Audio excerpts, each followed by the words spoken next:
जय हिंद मेरे प्यारे दोस्तों। आज मैं आपको कक्षा 10 प्रश्नावली 5.1 का प्रश्न संख्या दूसरे का पहले और दूसरे का हल कराऊंगा। तो चलिए स्टार्ट करते हैं।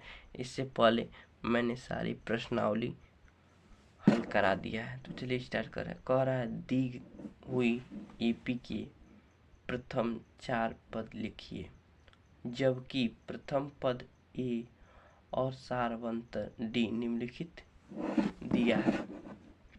तो देखिए ए बराबर 10 दिया है और डी बराबर 10 दिया है। तो हमें एपी के 4 और पद लिखना है। प्रश्न यही कह रहा है।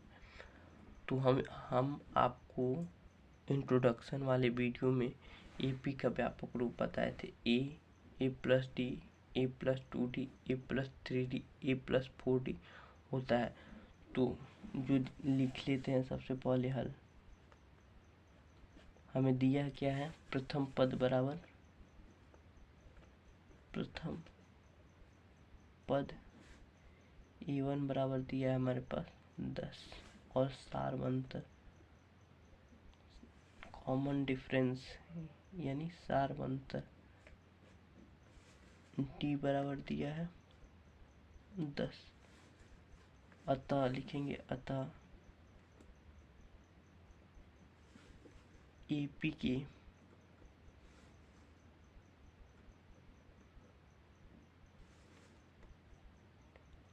अगला 4 पद, अतः AP के अगला 4 पद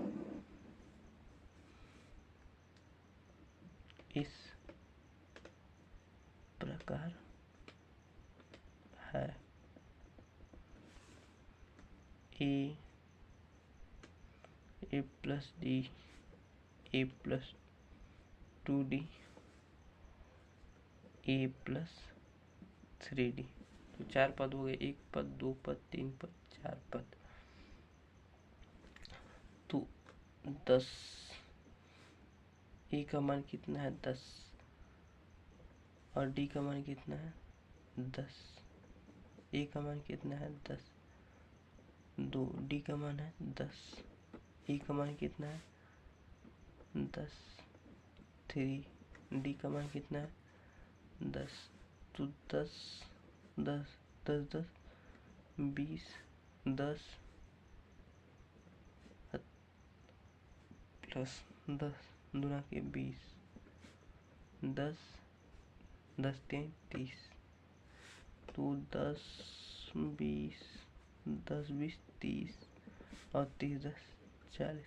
अतः एपी के 4 पद 10 20 30 40 है। यही हमारा आंसर हो गया। अब दूसरा क्वेश्चन सॉल्व कर लेते हैं। मुझे आशा है कि आपको समझ में आ रहा होगा। दूसरा क्वेश्चन है, लिखेंगे हल। क्वेश्चन लिखा ही हुआ है तो हल कर लेते हैं। ए बराबर यानी कि प्रथम पद A1 बराबर दिया हमारे पास -2 और सारवंतर कॉमन डिफरेंस दिया हमारे पास 0। तो लिखेंगे अतः एपी के अगला 4 पद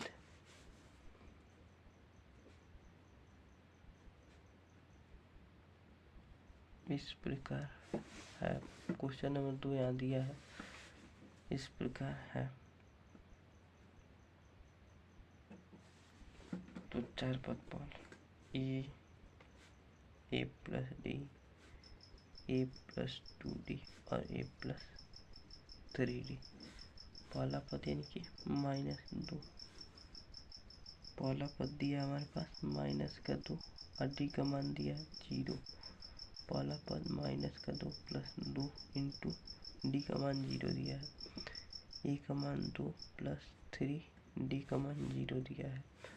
तो -2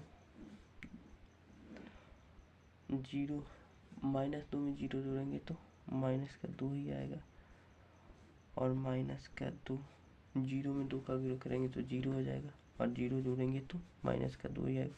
इसी प्रकार इसमें भी होगा, तो यही हमारा आंसर हो जाएगा।